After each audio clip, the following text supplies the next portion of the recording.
Thank you so much, Rabbi Hecht, and thank you to the Igud HaRabbonim, to the Rabbinical Association for inviting me. It's really a great privilege to be on together with you. I have to tell you, I'm ably assisted by my long-suffering assistant, Carly, who's going to be showing you a video in a few moments, hopefully, if Zoom works for me. But I want to address an issue which I think has become more and more important over the last less than half a year. I know it's hard to believe that we live in a time when it's almost impossible to imagine half a year ago that we could have lived in such a time, but here we are, and we're all doing minyanim, and with great difficulty. You're back in shul. Here in California, Governor Newsom has not yet allowed us back into shul. In fact, I heard last week that the minyanim that we are doing in a tennis court of one of our members is also illegal. You're not allowed to have religious gatherings. You're not allowed to have religious gatherings, even if they are socially distanced. You're allowed to protest. You're allowed to go to the beach in Malibu, but you're not allowed to have religious gatherings. So make of that what you want. But what we have seen over the last few months is the use of electronic devices as a method by which we can connect to each other as a community. Now, I don't know that Chazal ever imagined that such a thing was possible, and I think that even those of us who may have watched a James Bond movie or two, and when we saw it, didn't imagine it was possible in ordinary day-to-day life. Maybe that's what MI5 and MI6 do, but it's not something that ordinary mortals like me and you would ever do. But here we are, living in a world where FaceTime and Zoom and communicating with each other and being together with each other through a screen is something which is devar yom b'yomai, quite an incredible state of affairs. But there are occasions when we don't have a minyan. But we do have a minyan. We have a minyan of people on Zoom. So how does that count? Does that work? Can I say Kaddish if somebody on Zoom can say Amen, Yehei Shemei Rabbah? Does that count? When the Gemara says in Brachos, talks about the value of Amen, Yehei Shemei Rabbah, is that okay if it's only said via Zoom? How about, think about this, how about I tell Siri to say Amen? I've got Siri on my phone, right? Okay, we can change the voice, so it's not going to be a woman voice, it's going to be a man voice, right? But we're going to ask Siri to say Amen. Does that work? Okay, so you're going to say that Siri doesn't really know what Amen means. It's no problem. I can program, I can go and discuss it with Apple or with Microsoft. We can create a program which will understand what it means to be a Torah observant Jew, somebody who observes Shabbos. By the way, the computer will never answer Amen on Shabbos because it's completely Shabbos observant, but it will be able to understand and appreciate fully what it means to be a Jew. And then we're going to train the robot, we're going to program it, to say Amen Yehei Shemei Rabbah, and to answer Baruch Hu and Kedusha, maybe even be able to sing the Kalbach Mim Kaimcha. Can you imagine that? So why can't we count a robot to a minyan? We spoke about golem a moment ago. Rabbi Hecht mentioned the golem, counting a golem to a minyan. We're going to see it's a very significant chazal, and we're going to get to it. But I'm going to come at this from a totally different angle. Okay? So first of all, I don't know if Carly can do it, but we're going to try and show a video of an extraordinary event that took place in Germany about 6 years ago.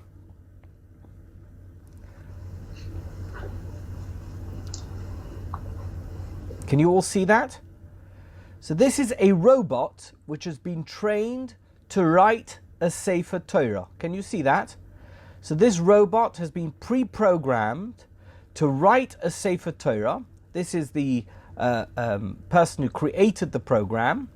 And in fact, what they did was, in this experiment, is that they put this robot alongside a real cipher, and the cipher is writing it by hand with a kulmus, and the robot is writing it, doesn't look like with a kulmus, but okay, that's a technicality.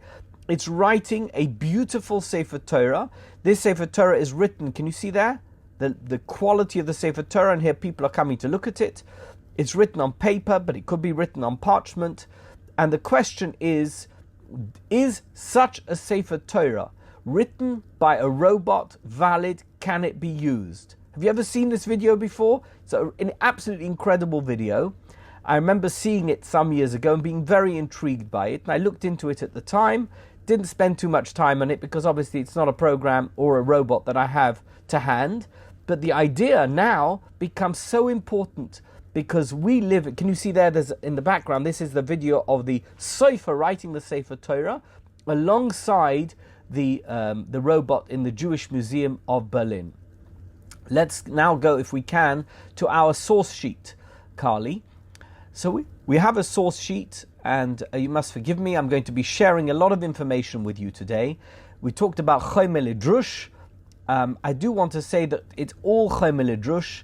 I don't consider myself to be a posek. I know that my uncle Rabbi Dunner has been many times to South Africa. He is a posek. If you have any sha'ilus to ask him, please ask him. He'll paskin the halacha. For me, this is all rischa d'oraisa. Okay? So I just want to go over some of these topics to see if we can understand and appreciate whether or not non-humans can have a role to play as Jews within Judaism. That's really what the subject and the topic is today. Let's look at what it says on my source sheet here. So the first source I've brought for you is it's a posuk in Dvorim. We're all very familiar with it. It's the last mitzvah in the Torah, the 613th mitzvah, according to all the lists. You can look at all the different lists. By the way, you know that if you combine all the different lists of mitzvahs between the Ramban, the Rambam, the Bahag, Reb Sadia Gaon, and all the others, you'll discover that there's more than 1,000 mitzvahs in the Torah.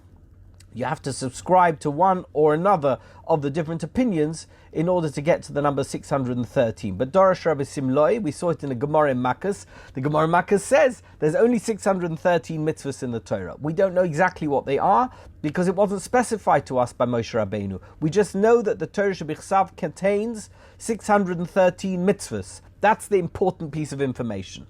However, we do know that the last mitzvah in the Torah is Va'ato kisvu lochem es hashir azois v'lamdo es b'nei Yisrael simo b'fiem lemantia li hashir azois le'ed b'nei Yisrael. What is that mitzvah? The mitzvah is write down this shira. Poem is the way we translate shira, but it's not really shira in terms of it being in Hazinu, if it's going to be Vayelech, right? This is Vayelech talking about Hazinu. It's not that. It's talking about the Torah as a whole. Teach it to the people of Israel. Put it in their mouths in order that this poem, this Torah, may be a witness, my witness against the people of Israel. This Torah is going to be the backdrop to our identity as Jews throughout history. Here we are, 3,330 something years later, 32 years later almost, and we are still the subject of the Torah. We are the talk of the world. We are the Jewish nation. We are the very center of world civilization. Why? Because of Hashira Hazois. How come?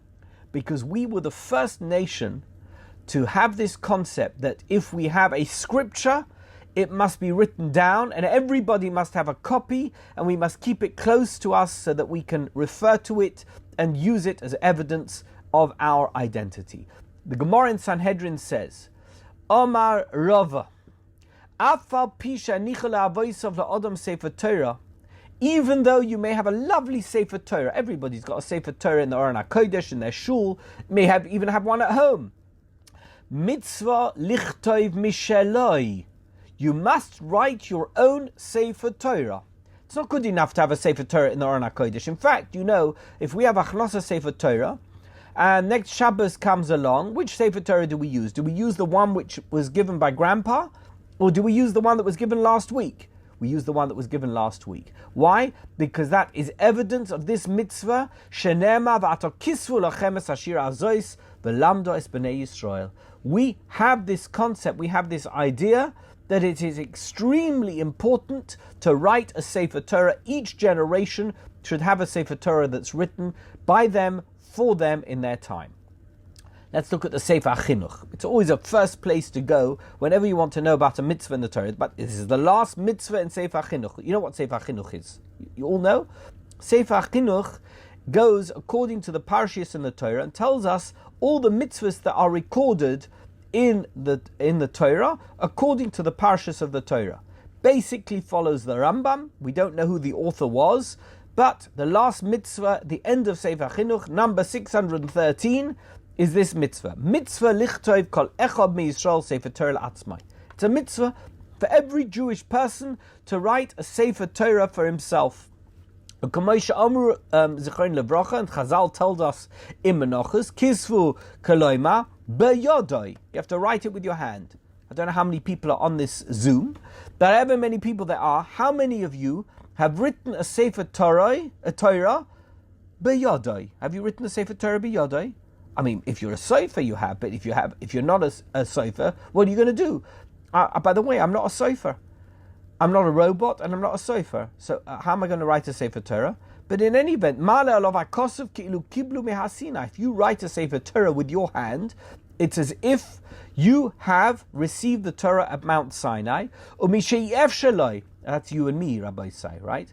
If it's not possible for you to write it with your own hand, hire somebody to write it for you.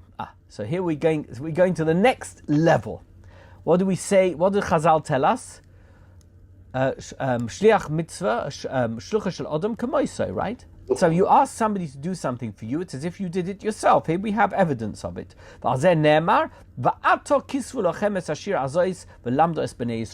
Says the Sefer Chinuch that the mere fact that you have to write a Sefer Torah means that if you can't do it yourself, that you have to engage someone to do it for you. Misharoshe mitzvah. This is a unique aspect of the Sefer Chinuch. He goes into the roots, the very essence of the mitzvah, and he says, "Lefi sheyodua b'bnei adam, shem oisim kol divreim lefi ha'achana hanimtzeis lohem." Why is it that you need to write a Sefer Torah? Because you are generally going to be someone who is engaged with that which is before you. You know, can you see behind me, I have a whole bunch of bookshelves. I want you to know that I have a collection of 15 or 20,000 books. I can't fit them all into my office. What are the books that I put in my office? I'm in the shul, in Young Israel of North Beverly Hills. Which books do I put in my office in the bookshelves? The ones that I want to have immediate access to. Now, of course, there's many books that I don't have immediate access to. They're in storage facilities or in a machsan somewhere. They're my books, but I don't have access to them.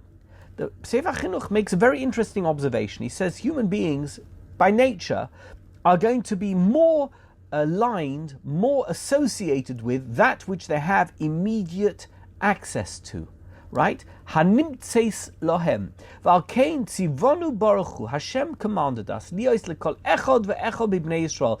All the Jewish people should have Sefer Torah muchon etzlai. They need to have a Sefer Torah which is prepared, which is ready, which is available to them at any time. Sheyuchal likros by tamid, so that they can read in it at all times. V'lo yitztarech laleches achrav lebeis chaveroi. And it shouldn't be that if you need to see something in the Torah, that you would have to go to your friend's house and say, "Oh, excuse me, I need to borrow your Torah because I don't know exactly what it says and I need to see what it says inside it." That's what the Sefer Chinuch says. Leman yilmad liyiras Hashem es Hashem. So you should be able to learn for yourself or teach yourself or ingrain into your character to fear God, yodak v'yaskil b'mitzvosov, and you should know exactly what it is that He's commanded us. You should be knowledgeable in it, etc. Midinei ha-mitzvah. What are the dinim of this mitzvah? Says the Chinuch, Masha Amru Zichron Mivracha, Keitzad Koisfin Sefer Torah, Ksiva Mesukenes V'Toiva V'Noeh.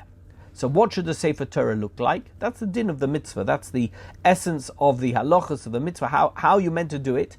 You're meant to make sure that the Sefer Torah is going to be written in the most beautiful way possible. I just want to refer your memory to what we saw in the video a few moments ago, the robot in Berlin Jewish Museum, did you see that the words and the letters that the robot wrote were absolutely perfect in every possible way? Sometimes you see a Sefer Torah written by a cipher, not as perfect, not as brilliant, not as formed in terms of the letters as what we saw with the robot. So if we're looking to write a perfect Sefer Torah, and the objective here was perfection, perhaps we should ask a robot to do it rather than to ask a cipher to do it. Why? Because we know that the robot is going to do a better job than the cipher. Let's look at what else the Sefer HaChinuch says. Okay, that we know. In every era of Jewish history, wherever you are obligated to write a Sefer Torah. But now it comes an important point. Bizachorim, only men can write a Sefer Torah. Have you ever come across a woman's cipher? Not if you're an Orthodox Jew. There's no such thing. By the way, some years ago I heard there was a massive scandal, and this is something you can all research if you want to. It's one of Rabbi Dunner's stories. A scandal in Eretz Yisrael. There was a guy who was selling very cheap mezuzahs. Anyway, there was other Sofrim who were very angry about it because they weren't too happy that their market was being undercut by this particular wholesaler of mezuzahs. And they sent in a private detective, and they discovered that he had a facility, a little house where he'd employed a whole bunch of Arabs, and the Arabs were writing these beautiful mezuzahs, and he was selling them because an Arab only charged X amount per hour, and the Jewish people charged more per hour, so you could get more mezuzahs from the Arabs than he could get from the Jews, and all the mezuzahs he was selling were written by Arabs. Doesn't work, I'm afraid. It's not going to work. You've got to have a mezuzah that's written by a Jew. That being the case, says the Sefer Chinuch, you can't even have a mezuzah that's written by a Jewish woman. It's not even that it has to be written by a Jew, it has to be written by Zechorim. Shehein Chayovim b'Talmud Torah. Why? Because we know, this Gemara, that only men have a chiyuv in Talmud Torah. By the way, that doesn't mean that women shouldn't learn Torah. We know that women should learn Torah. But we know that only the chiyuv in Talmud Torah is only with men. And therefore they're the only ones who can write anything which falls within the gamut, the remit of a cipher, whether it's a Sefer Torah or it's tefillin or mezuzah. V'lo hanekevos are not the women. V'ha'over al zeh v'lo kosaf Sefer Torah. Now, what is the consequence of somebody who doesn't write a Torah? Im efshar lo b'shum inyan, if he's able to do it, a bitel asay zeh. Can you imagine that? I don't know how many people are on this Zoom or watching this video when we finally put it on YouTube, but if you are a Jewish person and you've never written a Sefer Torah or had one written for you, and you have the opportunity, the possibility of creating a Sefer Torah for yourself, either by writing it yourself or by engaging someone to do it for you, and you didn't do it, let me tell you, the Sefer Chinuch says it's a bittul asay. V'onshay gadol, there's a big punishment, there's consequences. Ki hi siba lilmoid mitzvahs haTorah k'mo she'amarnu. Because this is your opportunity to learn Torah. How are you going to learn Torah if you don't have a Torah? Can you imagine all those people over many, many centuries, over the epochs of Jewish history, who wanted to study Torah and they couldn't. They couldn't study Torah because they didn't have it available to themselves. You can have a Torah, you can write a Torah for yourself. You could make sure that somebody read from your Torah on Monday, on Thursday, on Shabbos, on Yom Tov, on Rosh Hashanah, and Yom Kippur. You didn't write one? It's a bittul asay. V'onshay gadol ki siba lilmoid mitzvos haTorah k'mo she'amarnu. V'chol ha'mekayim oiseh yeh baruch v'yechakem hu avonav. And the Sefer Chinuch, he treads a bit out of his normal sphere of writing just facts, and he says something which is marvelous, absolutely stupendous. He says, you know what? If you do this mitzvah, it's a fantastic zechus for you. It is going to be a merit for you. You will be blessed, and your children and you will become wise. You'll become knowledgeable. You'll become scholarly. He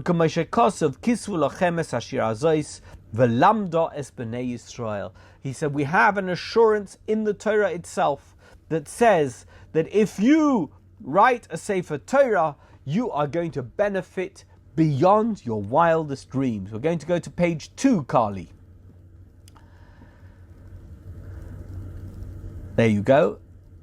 This is page 2. The Aruch HaShulchan. Now we're going to look. So far all we've seen is that there is this idea that you need to write a Sefer Torah. I haven't spoken about robots. I've not spoken about anything. All I've spoken about is that you need to write a Sefer Torah.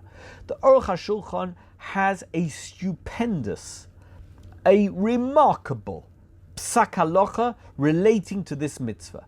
Harbe mahagadolim posku de masadfus hu hakasiva kichsiva. He says, there are many poskim, halachic scholars who have given the opinion that if you print something, it's as if you have written it.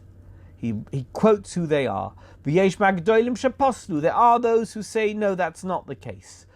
And now he's going to come up. This is a clincher. Ve'hine kefi she'onu royim masi hadafus kein hu shema'amidim oisios kedei hadaf u'moishchinu oisios shel kol hadaf b'dyoy shocher v'achar kach masimin haniyar al kol hadaf v'nidbak b'haniyar hadyoy shel ha'oisios al kol hadaf b'vas achas v'aviksiva mamish. He says, I've looked into printing and I have seen what printing is. Printing is, it is not something which is going to over time be rubbed out or be destroyed or be obliterated. Printing is that you take black ink and that black ink is going to go onto the paper and it's going to stay there, it's going to remain, it's going to be something which will be a persistent reminder of whatever it is that the writing of that or the printing, the content, the text of that particular thing wants to convey. He says, what's the difference if I write on a using the diyai that we use for Sefer Torah on parchment, or masim haklaf ala diyai, or if I take the parchment and I put it onto the ink. The Aruch HaShulchan has a remarkable view of kisfu es hashira hazois. He says, if the whole point is that we need to have information about the Torah and we need to have it to hand, then what difference does it make if we have a chumash in our house or if we have a Sefer Torah in our house? If we have a chumash, it's the same thing. It's the same black ink on paper. And what difference does it make if it's ink on paper or ink on cloth and I wrote it, or if it was printed? Makes no difference whatsoever. It is of equal value. Now, I've put a note here that according to the Aruch HaShulchan, printed chumashim have the same status as a Sefer Torah, and they have to be buried. They have the ultimate level of shemus. But the point I want to make here as a relating to the subject of this particular talk is that no printing press is a cipher. I think we can all agree that a printing press, you know, have you all got computers? I think I use an Apple Mac, it's a MacBook. And then I write a long piece, and then there's a little icon in the top left-hand corner, and I use my mouse and I click on the icon, and guess what?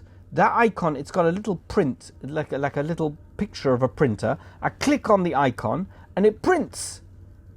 Am I a cipher? Well, before we looked at the Aruch HaShulchan, you might have said, Pini is a very nice man. He's written wonderful books about Shabtai Tzvi and the Get of Cleves, but he's not a cipher. Actually, according to the Aruch HaShulchan, I'm a cipher.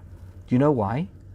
Because I pressed print and it went off my printer and the black ink went onto the white paper and what I printed was Torah and therefore I have become a cipher. 1 second, did I print it? Did I write it? I never wrote it. Who wrote it? It was a little block of ink which is guided by my computer in the printer, which leaves all this black ink on a white piece of paper, and that ink is now considered, having been deposited on the paper in the format of words, of text, is considered to be holy, according to the Aruch HaShulchan. Who did it? Did I do it? Is it me who did it? Or is it the printer who did it? Sounds like from the Aruch HaShulchan, it's me who did it. I'm the one who's the cipher here. Or is it the printer who did it? Does the printer somehow have independent hegemony over whatever is printed on a page that comes out of its page feeder? Okay, we're going to park that question for a moment. We're going to come back to it. I want to read you a piece, and I always take the liberty, sort of somebody's a Maggid Shir. I paraphrase. I'm quoting here from the Lubavitcher Rebbe. I took this, I believe, from a website. The Lubavitcher Rebbe talking about fulfilling the obligation of writing a Sefer Torah. And he wrote this, and it's been translated, and all of those who are watching this, who are Chabad Hasidim, can perhaps correct me if I'm wrong, but I think, broadly speaking, this translation does justice to what the Lubavitcher Rebbe said. We don't have any historical records of Jews writing hundreds of thousands of Torah scrolls. That's what he says. Nor do we find historically that many people actually commissioned the writing of their own personal scrolls. Interesting. It seems more likely that since the main purpose of the Torah scroll is to read from it, and nowadays we read from it in the synagogue, one can fulfill one's obligation to write a Torah scroll via participating in buying or writing a Torah scroll owned by the community. Also, the fact that as a member of the community you own part of the Torah scroll, you can be considered the full owner during the time you read from it. That is, when you receive an aliyah. Amazing chiddush. Whenever anybody is called to the Torah, all of the community members temporarily give that person full ownership of the Torah for the duration of his aliyah. When the aliyah is over, he then returns the ownership to the entire community. So the Lubavitcher Rebbe comes up with this idea that the Torah scroll does not necessarily need to be written by a particular person or for one particular person. But if you are part of a community that writes a Sefer Torah, you will have received the benefit of writing that Torah simply by, let's say, giving $100 or whatever it is, 100 Rand. I don't know what the currency is in South Africa or what it's worth, but participating somewhat in the writing of a Sefer Torah, you can become, as it were, the owner of that Sefer Torah if you are involved with its creation. So you see here that there's a broader interpretation of Kisvu es Hashira Hazois. Now we're going to look at Rabbi J. David Bleich. I was looking at a very interesting article by him this morning about DNA and whether we can use DNA evidence for an aguna and the concept of miut or miuta de miut. And the point is that Rabbi Bleich in America, he is a rabbi on the Upper East Side of Manhattan, is one of the senior poskim of the United States, who's written on halachic matters for many, many decades. Let's see what he has to say about a fellow called Rabbi Abadi. Rabbi Yitzchak Abadi was a rabbi in Lakewood, New Jersey, a Talmud of Reb Shneir Kotler. He moved eventually to Eretz Yisrael, but in the, I believe, 1990s, or around the year 2000, he came up with this idea that a silkscreen Sefer Torah, that means a Sefer Torah that was put together by silkscreening, would be valid and you could use it. And he set himself up. I think there was a company actually that was going to produce them. I don't know what happened in the end, but this is the article by Rabbi Bleich in 2003 in Tradition, which is the publication of the Rabbinical Council of America, the RCA. And this is what he says. Recently, Rabbi Yitzchak Abadi has developed a novel method for use in producing Torah scrolls. The newly developed process represents an adaptation of the silk screening commonly employed in various forms of commercial art. The process, often referred to as serigraphy, is most commonly used by commercial artists because it allows for printing upon virtually any material. The screen printing process is quite simple. The fabric of mesh of which the screen is made is similar to a window screen but is much finer. Carly, we need to move to the next page. The stencil placed over the screen consists of a thin lacquer sheet. Ink or a coloring agent is deposited onto the screen and pressure is applied by means of a squeegee in order to pull the ink or dye over those parts of the screen not blocked by the stencil. The ink or coloring agent then passes to the surface below the screen, known as the substrate. Thus, the letter or design formed on the substrate is defined by the stencil. The process developed by Rabbi Abadi involves use of a piece of tightly woven silk that is stretched on a wooden frame. Minute holes in the material are arranged in the shape of the letters of an entire column or of several columns of a Torah scroll. The silk screen is then placed over parchment, and ink is poured on an unperforated area of the silk along the entire length of the right side of the screen. A broad-faced implement, similar to a squeegee, made of a rubber or plastic, is then used to force the ink across the screen from right to left, with the result that the ink enters and fills the gaps that have been left between the woven strands of the screen. The ink is allowed to dry, and with the removal of the screen, a full column or multiple columns of writing appear. The process is repeated for each section of the Torah scroll, and ultimately the parchment columns subjected to this process are sewn together in the usual manner. What is the status of a Sefer Torah that is created by silkscreen? So I've put together here, by the way, this is a summary, the 6 objections to Sefer Torah which are created by silkscreen, and we're going to see that there is a solution to all of them.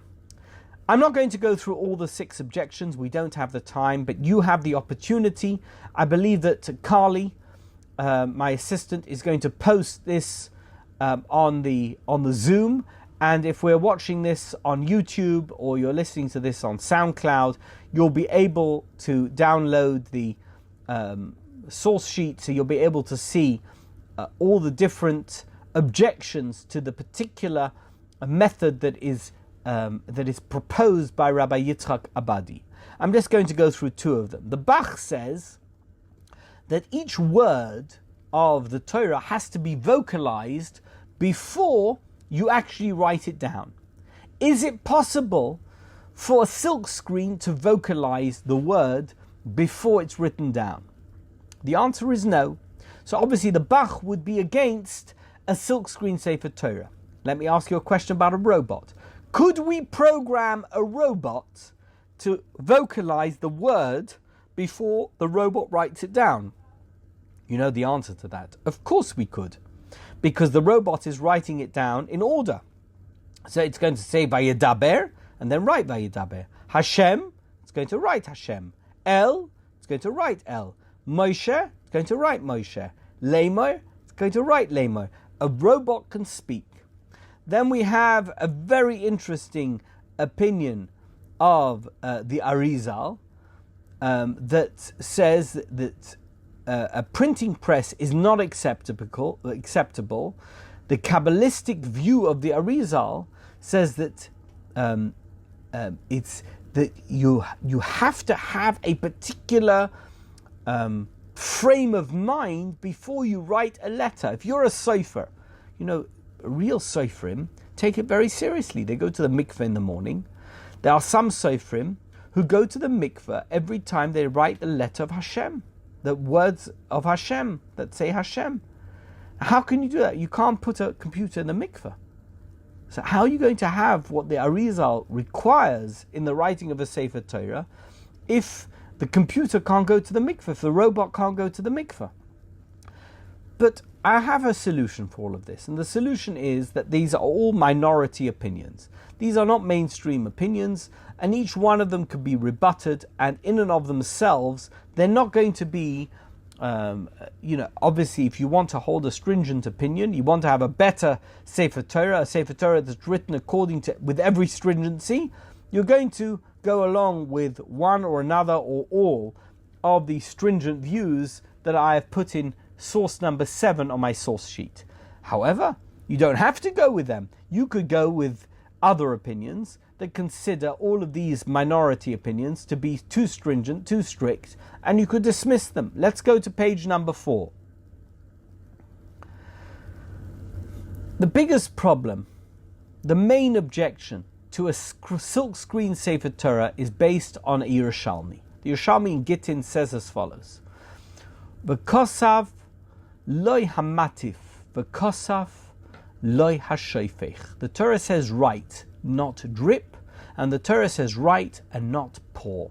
Although this directive is relevant to writing a get, the Ramban, this is in Meseches Gittin, Daf Chof Amud Aleph, followed by a Rabbeinu Kraskas and a Meiri, says that the Torah that's written using either of these methods is not fit for use. Why? Because it's not considered writing. And therefore Rabbi Bleich concludes, I'm not saying that everybody should agree with him, but this is based on a Yerushalmi, you can't easily dismiss it. Since the validity of a Torah scroll is a matter of biblical law, any doubt must be resolved in the negative. We know Sofek Da'araisa, you can say it together with me, Lechumra. Sofek Da'araisa Lechumra. Thus, it would be necessary either to adduce strong precedent in support of the validity of a method similar to the silkscreen process, or to advance a compelling logical distinction between that method and the process described by the Yerushalmi. So, as far as Rabbi Bleich is concerned, a silkscreen Sefer Torah doesn't work. But silkscreen is very different than a robot. Silkscreen is, we used to call them, do you remember those things we used to have in yeshiva, the dumb waiter? Do you know what that is? A dumb waiter is an elevator which goes from the kitchen to the dining room. You just pull a string, you stick some trays into this box, you pull a rope and it takes it up to the floor above. That's called a dumb waiter because it doesn't know what it's doing. A silkscreen doesn't know what it's doing, but a robot, artificial intelligence, does know what it's doing.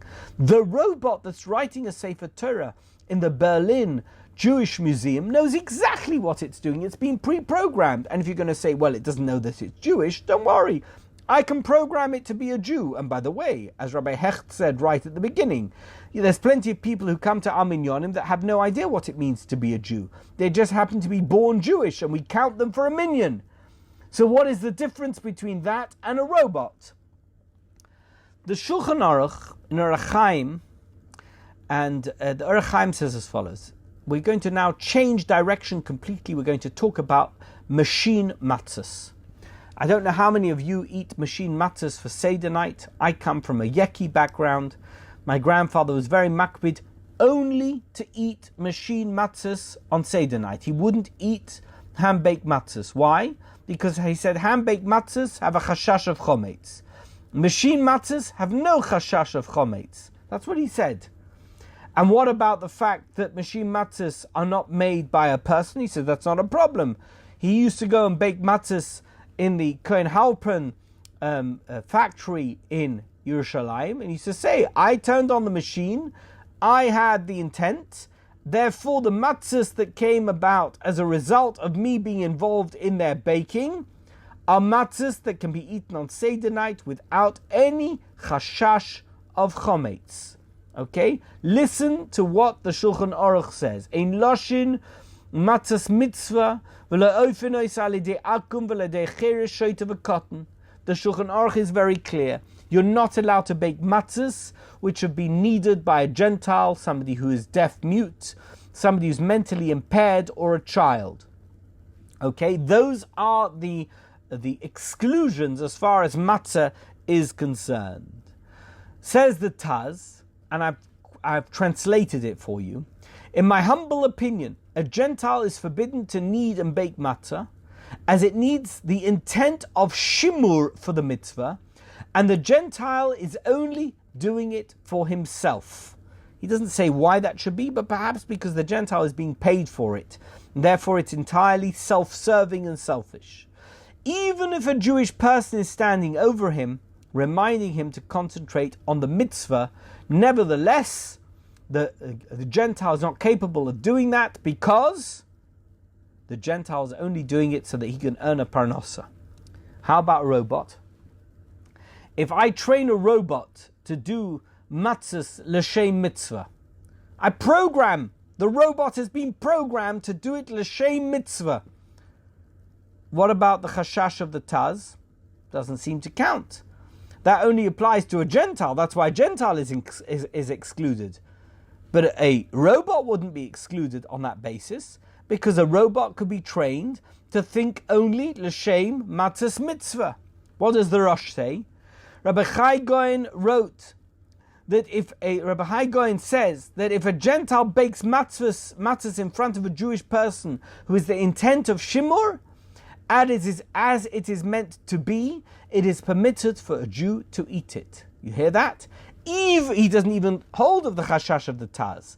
As far as he is concerned, the mere fact that the Jew is standing there and had intent, then the Gentile takes on the intent of the Jew. And those who want to excel and be more pious and devoted should be more stringent. They should do it themselves. But in and of itself, it's not a pgam in the creation of the matzahs to know that the matzah was created by a Gentile. Why? Because the fact that you were there was sufficient to enable this matzah to have been created in the proper fashion. Like the sages who are stringent, he says, if you want to be more stringent, you should be kneading and baking their own matzahs. But if you're not a matzah baker, don't bake your own matzahs, maybe it's okay to rely on a Gentile. By the way, it may be even better to rely on a robot. Now, how many of you listening to this Zoom have heard of Eugene Guzman? Have you heard of him? Do you know who it is? Have you ever heard of him? You don't know who it is? Okay. Eugene Guzman is a chatbot. Do you know what a chatbot is? A chatbot is not a real thing. It's not a real person. Now, a chatbot is something that's created. For example, when sometimes you log onto a website and you're engaged in a conversation with one of these pop-up chats that comes up because they want to know exactly what it is you want. You think you're actually talking to a real person. You're not talking to a real person. You're talking to a computer. The computer anticipates the 50 different questions that you could be asking in every given situation and has a set menu of answers that they can give you. That's called a chatbot. Eventually, if they're not able to answer your question, they will direct you to a real human being who may be able to answer your questions. By the way, I've often found that chatbots have much better answers for my questions than any human being in Pakistan may have when I call a call center. But that being as it may, there is something called the Turing test. Have you ever heard of the Turing test? The Turing test is a test of a computer's ability to communicate indistinguishably from a human. How do we know whether that's true? So Turing, when he came up with this idea, he says 3 humans, 1 computer, interacting with 4 humans. So you've got 4 humans interacting with 4, they don't know what it is, but it's 3 computers and 1 human. Can they tell which one of the things that they're communicating with is a bot, is a chatbot, and which one is a human? Let's go to the next page, Carly. Eugene Guzman is portrayed as a 13-year-old Ukrainian boy. Why do they have these characteristics? Because they are intended to induce, as it were, forgiveness for grammatical errors and a lack of general knowledge in the people with whom he interacts. In June 2012, are you listening to this? You should listen to this because it's a bit scary.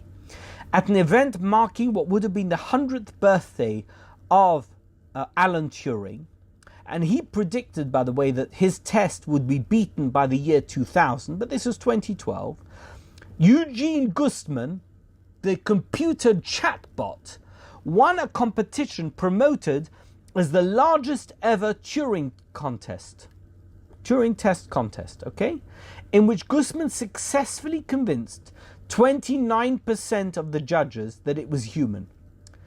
In 2014, which was the 60th anniversary of Turing's death, 33% of the event's judges thought that Guzman was human. That means whoever programmed Eugene Guzman was able to do so in such a way that they were more convincing as a human. Eugene Guzman, the chatbot, was more convincing as a human than any of the humans which were competing in the same competition. Quite incredible.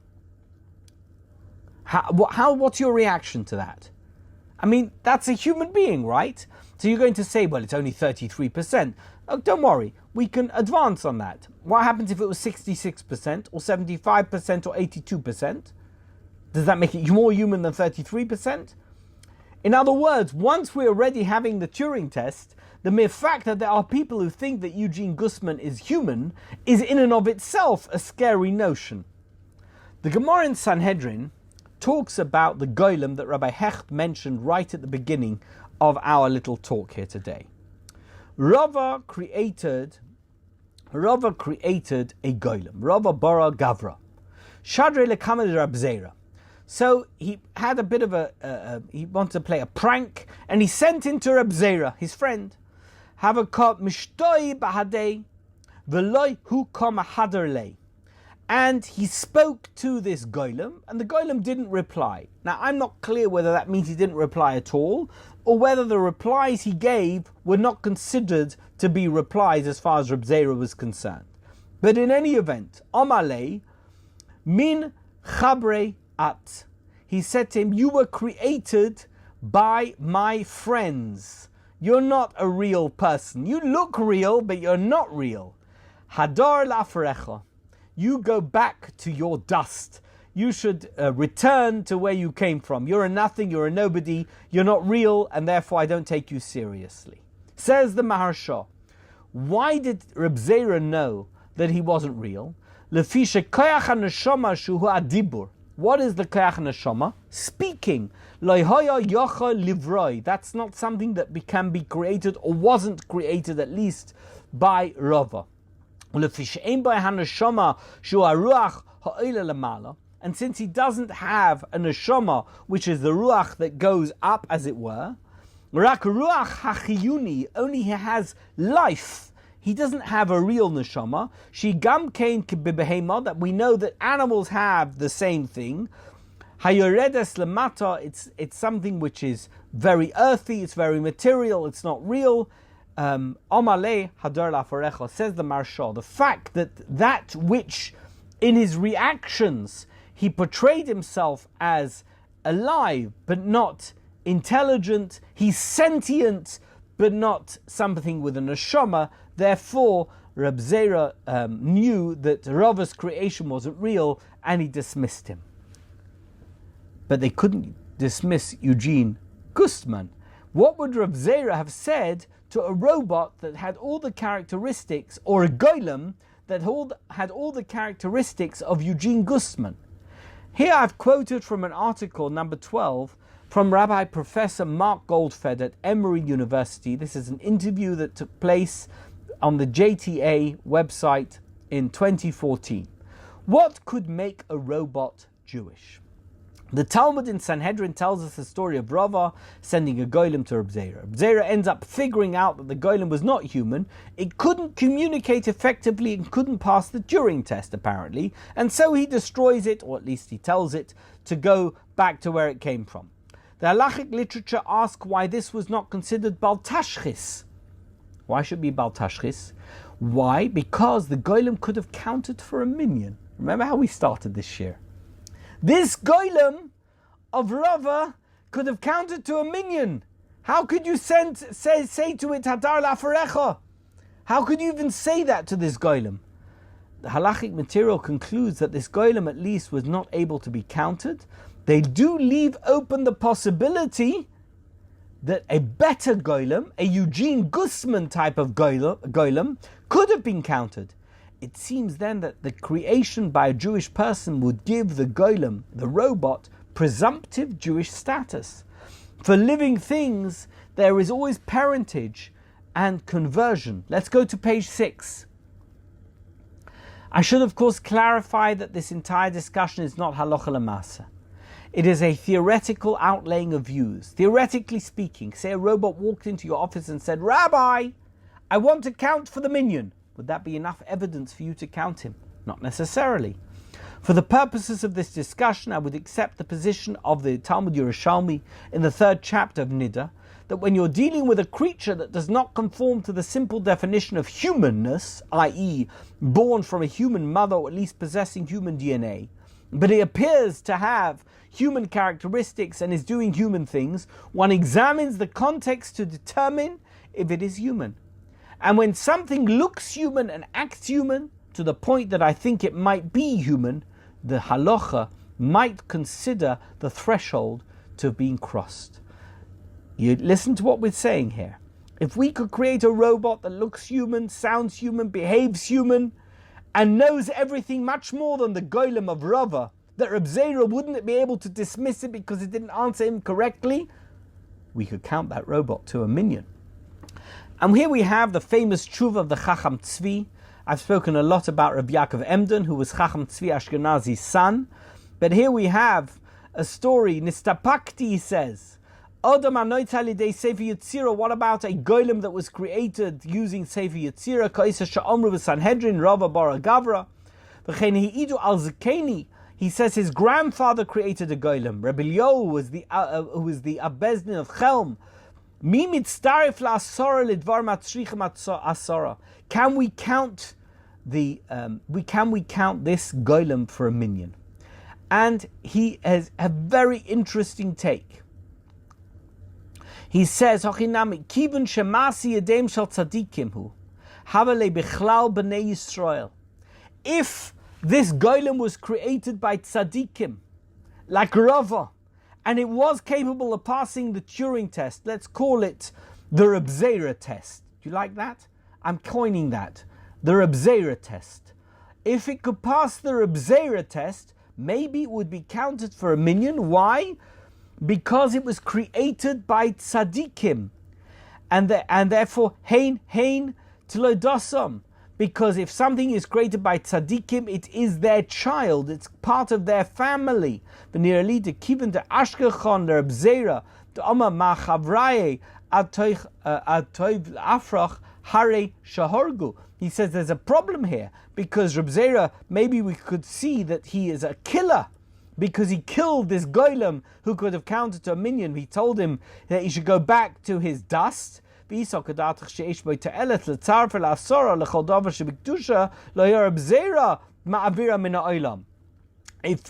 true to say that it was murder, of course Robzera wouldn't have been mavir this golem from the world.